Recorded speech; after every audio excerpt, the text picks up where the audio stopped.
Welcome to the Killer Innovation Show, the longest continuously produced podcast in history. Each week, Phil McKinney brings you the insights and strategies to amplify your creativity and innovation skills. Here's your host, Phil McKinney.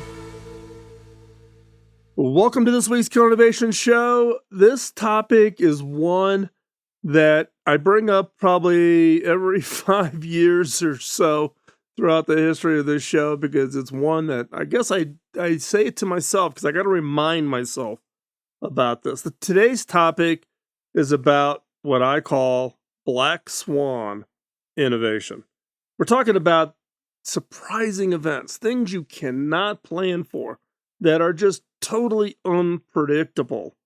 We're facing that in today's world, right? Who could have predicted the war in the Ukraine, or the almost doubling of fuel costs over the previous 2 years, or the current economic recession, or the pandemic? Could you have predicted that? All of these things have a huge, huge impact. Well, this also applies to innovations that are surprising, that come in from left field. They can be very, very disruptive. So today we're going to talk about Black Swan innovation and talk about what can you do to prepare so that you're the one who rides out these black swans and actually can use it to create unique positions, unique advantages when you get to the other side of the change and the chaos. So before we jump into this week's episode, got that favor to ask: follow, like, and share. Follow us on social media, like the show, and share it with others. And so without any further ado, let's jump into this week's episode.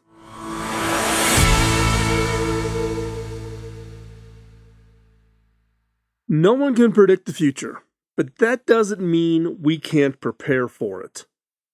In this podcast, we will be exploring the concept of Black Swan innovation and discuss how leaders can respond to these events when they occur. We will also look at some examples of Black Swan innovations that have had a profound impact on society. And my hope is, by understanding what a Black Swan event is and how to prepare for it, you can minimize the negative consequences of these unpredictable occurrences. So, what is a Black Swan innovation? A Black Swan innovation is an unpredictable event, innovation, idea, technology that changes the course of an industry or business. It is something that no one could have ever predicted, and it can completely overturn the status quo. The term Black Swan comes from the idea that black swans are events or occurrences that are so rare that they are almost impossible to predict. The black swan was given its name because prior to being discovered in Australia, all other swans were white. Consequently, the bird was thought of as an impossibility. Nassim Taleb popularized the term in his book, The Black Swan: The Impact of the Highly Improbable, and I would highly recommend this book. In his book, Nassim discusses the idea of black swan events and how they can have such a major impact on businesses and, in some cases, entire industries. He argues we should not focus on predicting these events, but instead focus on being prepared for them when they occur. Taleb believes we should not prioritize looking at the past and using past data and trying to make predictions, as this data may not indicate the future outcomes. Rather, it is important to focus on the present and future rather than the past. Now, hindsight is one of those things that we all fall in the trap of doing, but hindsight claims of having seen a black swan can be highly misleading because they can lead to inaccurate assessments of the likelihood, of the probability of an event. We will tell ourselves that, oh, we saw this Black Swan event. We saw it before it happened. So if I see that, or if I feel like I'm seeing that, it's going to happen again. That leads to false assumptions. For example, if someone says they saw a black swan before it happened, it's going to give that false impression. It makes us feel like that it's assurance. If A happens, B is automatically going to happen. And that is not the case. The definition of black swan is it's an occurrence that you cannot predict. So how do you prepare then for a black swan event? Now, as a leader, you should always be prepared for the unexpected. And this includes being ready for black swan events. Before a black swan event occurs, leaders should make sure that they have accurate information about the probability of a range of events happening. This information can help you make sound decisions in the face of when that black swan event's going to happen. And you should have a plan in place on how to respond when it does happen. Now, this plan should include contingencies for various potential scenarios. But by being prepared, you can minimize the negative consequences of the event. Now, there are many different types of black swan events that leaders should be prepared for. For example, natural disasters, hurricanes, tornadoes, floods, fires. A natural disaster is a catastrophic event, and it's caused by natural events such as the floods that we experienced here in Colorado, or the hurricanes that we also experienced at our house in Florida. Another black swan is financial crises. Kind of what the economy is going through today. A financial crisis is a situation where the value of financial assets collapses. It leads to liquidity crisis. It leads to recessions.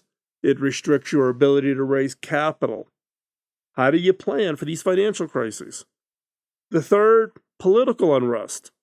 It refers to the situation in which social order is disrupted due to protest or civil unrest. And then there's technological and innovation disruptions. These disruptions occur when a new technology and new innovation is introduced that disrupts or it replaces entirely the status quo. By being prepared for these and other types of black swan events, leaders can minimize the negative consequences that these events can have on their organizations. So let's talk about some examples of black swan innovations, black swan events. One, the printing press. Now, prior to the printing press, books were hand copied by scribes, which was a slow and expensive process. Very few people ever owned a book because it was just so expensive and took so long, and therefore the knowledge stayed with the elite, the people with money. The printing press allowed for books to be printed in large quantities, which made them more affordable and allowed for more people to have access to them. And this led to a period of rapid intellectual growth, and it helped spread knowledge throughout the world. And like a lot of black swan events, the printing press also had downstream impacts, like the establishment of libraries, the ability for people to check out a book and read it and return it and share the knowledge that books enabled. It allowed the publishing of the Bible, and therefore shifted the control of the religion from the controllers of the church to the members of the church. The ability to read the Bibles or read whatever the texts are for the religion in order to interpret themselves. Next up, electricity. Prior to the discovery of electricity, people relied on candles and other forms of light. It also depended on other means in order to generate work or output. using horses in order to drive, basic, simple machinery, the use of steam engines of some kind or water wheels in order to grind wheat. All of this is what was available prior to the invention of electricity. Now, electricity then allowed for the development of new technologies such as light bulbs, radios, televisions, the electric motor, factories, and such that today you can't even imagine what your life would be like. This invention of electricity led to a period of rapid technological growth and helped improve the quality of life for civilization. And then no discussion around Black Swan events would be complete without talking about the invention of the internet. The internet has allowed for the exchange of information and ideas on a scale that was previously unimaginable. It has allowed all the development for new technology such as social media, which has revolutionized the way people interact with each other. That's assuming you look at the positive side of social media. Like Black Swan events, it can also have a negative, an unintended consequence. And you could talk about social media also in the unintended consequences of a Black Swan innovation. And in this case, it is this whole area of social interaction and what the impact on society and on politics, and friends becoming foes because of opinions expressed. So Black Swan events can have positive, but they can also have negative. Now, this invention of the internet has made it easier for people to access information, and it has led to a rapid growth of global economic expansion. Now, by allowing the exchange for this information, ideas on a global scale, the internet has had a far-reaching impact on society that is just beyond, you can't calculate this impact. You cannot overestimate the importance and the impact of the internet, but you couldn't predict it. It is a Black Swan innovation. Now, each of these innovations, right, whether you want to talk about the printing press, electricity, or the internet, was a game changer that completely disrupted the status quo. They were all considered impossible until they happened, and they each had a profound impact on society. Now, how do you respond to a Black Swan event? If a leader is suddenly faced with a Black Swan event that they did not prepare for, there are several steps that they should take to minimize the negative consequences. 1, assess the situation. Don't panic. Assess. Gather as much information as possible. This information can help you make then informed decisions on how to respond to the event. 2, develop a plan for how to respond to the event. Don't shoot from the hip. Don't guess. Don't just start barking out orders. Step back. Put together a plan.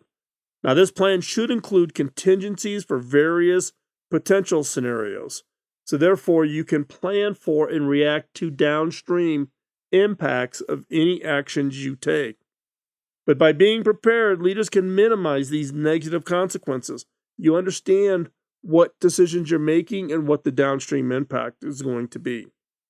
Number 3, communicate with the team and stakeholders. Open communication is essential during a Black Swan crisis. Leaders should keep everybody updated on the situation and let them know what steps are being taken to address the issue. 4, focus on maintaining calm and order. I'll tell you, this can be difficult during a chaotic event, but it is essential to maintain control. Leaders should provide clear instructions and expectations, and they should be available to answer any questions and address any concerns, and must convey a sense of calm. And 5, take the time to review the situation after it has passed. This can help learn from their experiences, and you can make adjustments for plans for the future. While there's no way to predict or prepare for every possible black swan event, leaders can minimize the negative effects of these events by being prepared and taking quick, decisive action when they do occur. Note that through this whole discussion today, we're not talking about if a black swan event will occur. It's about when the black swan event does occur. When it happens, you will experience a black swan event in your career. Black swan innovation is like a tidal wave. It is unpredictable, but when it hits, it can cause a lot of damage. However, if you are prepared for black swan events, then you can minimize the negative consequences on you personally and on the organizations you are working with. By being proactive, staying calm under pressure, you can help your teams weather the storm. In the aftermath, it is important to take that time to review what happened and learn from the experience. As Nelson Mandela once said, "I never lose. I either win or I learn."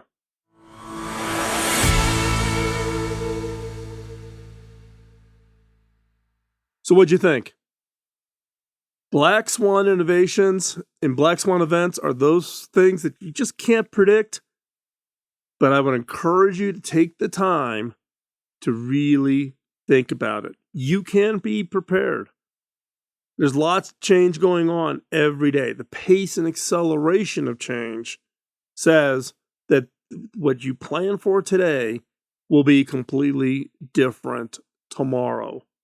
And by putting the effort into thinking about it, deeply thinking about change and deeply thinking about all the possible black swan events, social unrest, riots in the streets, economic shifts, military actions, new technologies, new innovations, natural disasters, fires, floods.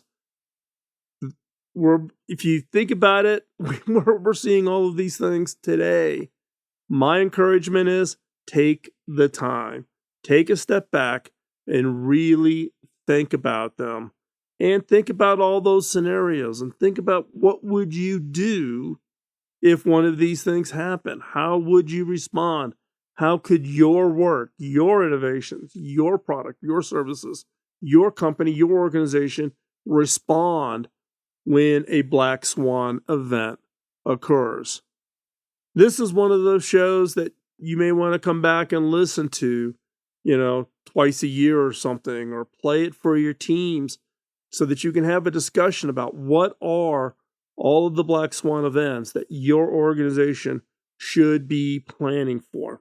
So, and again, like, we said at the end of that episode, it is important that when you go through a black swan event to reflect. What did you learn? What what could you have done differently in the planning to be better prepared for that kind of event? And I'm just going to quote Nelson Mandela a second time, where he said, "I never lose. I either win or I learn." So you either are successful or it's a learning opportunity. Thanks again for joining this week's show. Greatly appreciate you taking the time out of your busy schedule. Time is the most valuable asset. I don't know about you. I never have enough time to get everything done that I want to get done. So, again, thank you for joining us. I want to thank those of you who have been checking out the new Innovators Network website and all the great content we're publishing. In fact, there'll be new additional contributors. Go check that out at theinnovators.network. It is a innovation-focused journalism. We tell the stories of innovation and the people behind that innovation. We use a combination of explaining journalism and solution journalism in order to tell the whole, complete, deep story around innovation and specific innovation. So check that out. You can subscribe to the newsletter from the Innovators Network.